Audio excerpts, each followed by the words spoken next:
Good morning, sir. We are the Group 3, and our assigned material is polymers. And specifically, we will be presenting polyethylene. Polyethylene is the most popular plastic in the world and probably the polymer you see most in your daily life. Polyethylene is one of the simplest polymer structures, has a repeating pair of two covalently bonded carbon atoms, having two hydrogen atoms each. The bonding between chains, however, is weak van der Waals style. A molecule of polyethylene is nothing more than a long chain of carbon atoms, with two hydrogen atoms attached to each carbon. Sometimes it is a little more complicated. Sometimes some of the carbons, instead of having hydrogens attached to them, will have long chains or branches of polyethylene attached to them. This is called branch or low density polyethylene or LDPE. When there is no branching, it is called linear polyethylene or HDPE. Linear polyethylene is much stronger than branch polyethylene, but branch polyethylene is cheaper and easier to make. It is also more flexible and works great for sandwich wrap.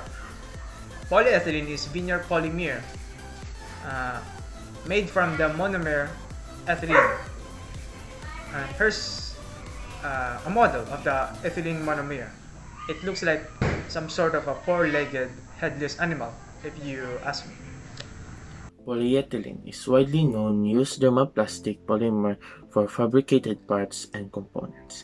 An example of widely used polyethylene is HDPE, or high-density polyethylene, composed of hydrogen and carbon that is formed in linear chain that can fold into dense arrangement.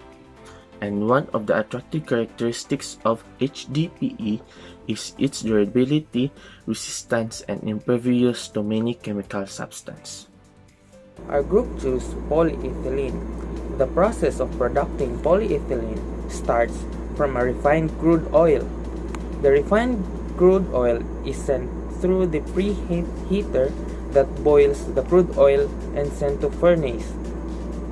In this process, we get lubricant oil, diesel, kerosene, petrol, naphtha, petroleum gas, and etc. And naphtha is our main product in producing polyethylene. Ethene is the most important substance in making polyethylene, and ethene is made from naphtha. To make ethene, naphtha is sent to naphtha cracking center where naphtha is heated up to 800 degrees centigrade.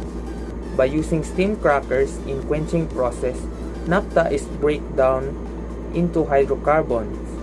Then it is compressed, refined, and then we get ethene, propylene, butadiene, and petroleum ether.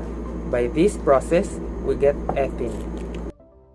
The next step is to convert ethene to polyethylene by the process of polymerization, where ethene is compressed and cooled, which will make the ethene dense and almost like liquid and sent to the reaction chamber.